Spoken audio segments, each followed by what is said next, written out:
dont je suis originaire, là, c'est incroyable la Ils présence arrivent à des parler la Chinois. langue? Ils vont juste que parler la langue? Ouais, non, pas encore, mais encore, j'espère qu'ils vont s'ouvrir un peu plus qu'aujourd'hui, là. Mais en tout cas, oui, les Chinois, c'est un vrai sujet de comédie. Donc, s'il y avait un humoriste chinois, je pense que j'aimerais bien faire un truc avec lui, ouais. Je pense. D'accord. Vous aviez le renard. Le renard, Donc, ouais. pourquoi pas.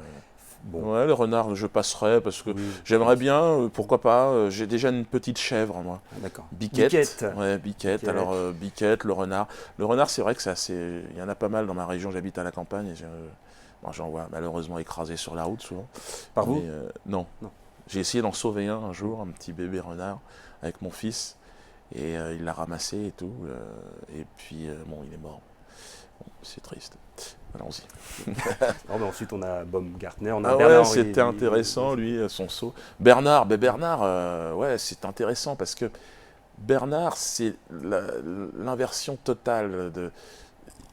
C'est l'imposteur absolu, quoi. C'est-à-dire Là, en promo, vous serez carré. Là, en ouais, promo, le milliardaire. Ouais, ce serait pas mal. Au moins un duo avec un face-à-face, juste une discussion. Je pense que ce serait quand même intéressant pour moi et puis peut-être pour lui. C'est vrai que ça fait partie des gens. Je pense que c'est le cynisme poussé. Puis là, maintenant que c'est un criminel de guerre avec ce qu'ils ont fait en Libye, j'aurais vraiment des choses à lui dire. D'accord. Puis on a Roselyne Bachelot. Non, là, vraiment, ça n'exprime absolument rien pour moi. Et puis, bah, moi, déguisé en colon Israël. Non, et moi, c'est ce que je fais depuis toujours, un duo avec moi-même. D'accord. Donc, on one-man show. Donc, Donnez-moi ma chance, je peux être. Ah, toi, c'est moi là, c'est Baran. pardon. C'est moi déguisé en colon israélien. J'avais compris que c'était moi en tant que moi. Non. Ah non, alors si c'est Baran, bah c'est oui, Baran, oui, oui. on Bah, peut c'est ce qu'on vient de faire, c'est ce qu'on vient de faire, excuse-moi. Ouais, je suis pas Non, le non, mec, mais j'avais, comme je me reconnaissais, je me suis dit, moi, c'est moi. Mais j'avais pas vu, comme je n'ai plus. De loin, c'est. Non, je commence vois à pas devenir du tout. difficile. Je vois pas. Bon, J'avais cru que c'était d'accord. Mbala Et d'ailleurs. non. Et c'est Baran. Baran Mbala, ça pourrait. Mbala. Baran, oui. Alors un duo, alors sur une scène, ce serait délicat, mais là, c'est ce qu'on est en train de faire. Ouais. Ça se passe plutôt bien pour l'instant. Dieudonné, on vous a souvent vu monter sur scène avec une bouteille isotherme. Je me suis toujours demandé ce qu'il y avait dedans. Et pour répondre à ma question, je vous propose à vous et à nos chers web auditeurs de passer à la sortie sucrée. Dieudonné, alors habituellement, thé ou café, il y a quoi dans cette bouteille isotherme? Alors j'ai toujours mis du thé avec du miel. C'était une recette de grand-mère qui voulait que ça pouvait me permettre d'avoir les... Et puis à l'époque, j'avais peut-être un stress, c'est que d'avoir les... Parce que j'avais eu 2-3 extinctions de voix. Et bon, quand on fait un one-man show, l'extinction de voix, c'est le cauchemar. On peut s'en sortir quand on a un micro, comme aujourd'hui, là, parce qu'on peut parler tout doucement comme ça. Mais c'est carrément catastrophique. Puisque le one-man show, comme son nom l'indique, on est seul et en fait, il n'y a que la voix pour transmettre les informations. Thé et miel, alors. Thé et miel. Et alors aujourd'hui, on m'a suggéré d'autres solutions, des petites pastilles, des machins. Donc, ça fonctionne? Ouais, ça fonctionne. Pour l'instant, je croise les doigts, je n'ai pas eu d'extinction. Alors, à quoi ressemble votre public? A-t-il évolué? Non, oui, alors moi j'ai évolué, hein, ça fait plus de 20 ans que je fais ce métier. Le public, il a évolué avec moi, mais il est relativement jeune, assez masculin, c'est vrai. Plutôt un public de gens qui ont besoin de rire de manière urgente, pour ne pas sombrer dans... Au niveau des origines ethniques ou autres? C'est très ouvert en fait, c'est pas un public forcément afro-européen, c'est pour une bonne moitié, je dirais. Et puis l'autre moitié, c'est un public plutôt jeune, plutôt qui s'interrogent en tout cas, beaucoup de jeunes gens qui s'interrogent et qui ressentent une certaine injustice dans cette société, puis qui trouvent que l'humour, c'est une façon aussi de transcender un sentiment d'injustice. C'est votre moteur dans les moments difficiles? Moi, en tout cas, c'est ma religion. Hein. C'est quasiment ma religion. Si je devais en trouver une aujourd'hui, c'est la distance. C'est trouver le maximum de distance. Et le rire permet de relativiser beaucoup les situations les plus délicates. Alors, il y a des situations désespérées où c'est toujours délicat d'amener du rire, mais de manière générale, et on a eu des grandes leçons. Là, récemment, il y a un jeune homme qui avait le cancer, qui a le cancer, et qui, Romain il s'appelle, il est suisse. Il est venu, on l'a invité parce que mon dernier film est sur le cancer.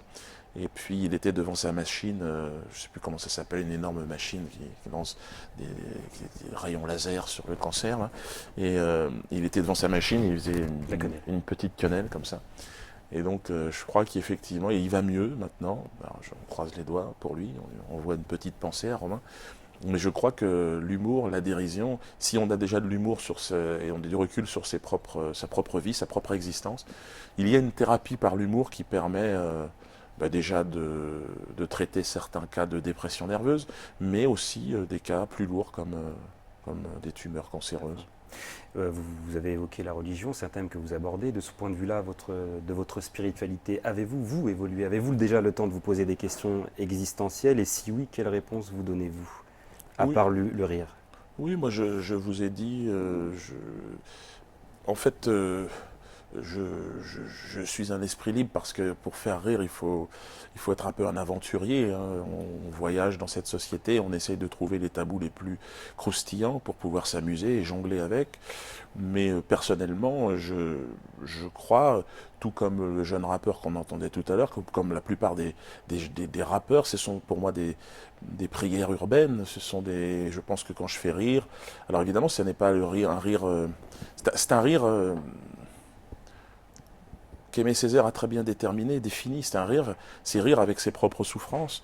Et je pense que c'est vrai que c'est un autre genre de rire, mais c'est un rire qui correspond à une période aussi, à des gens qui se reconnaissent et qui arrivent à rire. Il y a plein de gens qui ne peuvent plus, qui viennent voir mes spectacles et qui me disent, voilà, on avait besoin de ce rire-là parce qu'on ne nous le propose plus, ce rire. On nous l'a d'ailleurs, peut-être dans le temps, ils avaient en famille mais je pense que c'est un rire assez. C'est comme la musique, hein. Il y a du jazz, il y a de la musique classique, il y a du rock, il y a du punk, il y a du techno, l'électro. Bon, ben, le rap évidemment. Mais voilà, puis moi c'est un genre humoristique. D'accord. Bien. Ça va refroidir, hein. J'ai pas mis de miel, mais n'hésitez pas. Parfois, quand on pense à vous, qu'on s'inquiète un petit peu, on pense à votre relève. Est-ce que dans la famille, parmi vos enfants, il y a un futur comique? J'ai 7 enfants. Bon, il y en a qui sont un peu jeunes, donc je ne pourrais pas savoir exactement, mais il y en a une pour l'instant qui est plutôt intéressée par la musique et la chanson, un autre par le sport, un autre par les affaires, un autre. Puis là, doucement, les autres arrivent maintenant, mais ils sont encore à l'école. D'accord. Quand Ardisson vous annonce qu'il ne vous invitera plus dans son émission, vous lui répondez que de toute façon, vous n'irez pas à l'encontre de votre dignité, de votre conscience. Est-ce que ça doit être ça un artiste, selon vous, digne, conscient, jusque dans ses tableaux, ses écrits, ses personnages ou ses chansons? Vous savez, Ardisson n'est plus sur le service public. Je suis aujourd'hui face à toi, Barane. Voilà, les temps changent. Finalement, moi, je suis là, Ardisson ne l'est plus.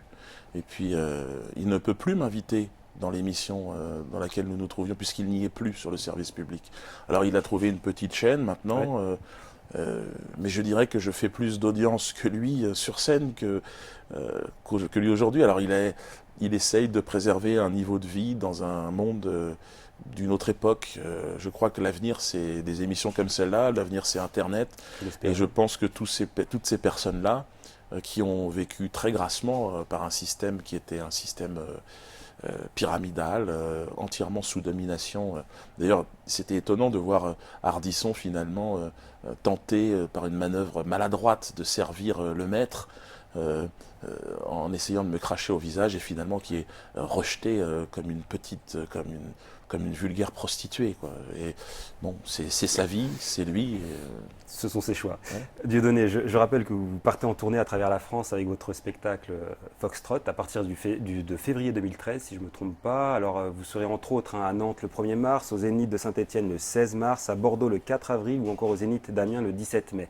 Je rappelle également que votre bande dessinée Yacht People, sortie en septembre 2012, est toujours en vente sur le site internet, votre site internet, et est réalisée en étroite collaboration avec le dessinateur Zéron et Alain Soral, dont on oublie trop souvent de dire qu'en plus de penser vite, il a de l'humour et que c'est un artiste. Ouais. Dieudonné, oui, un mot sur...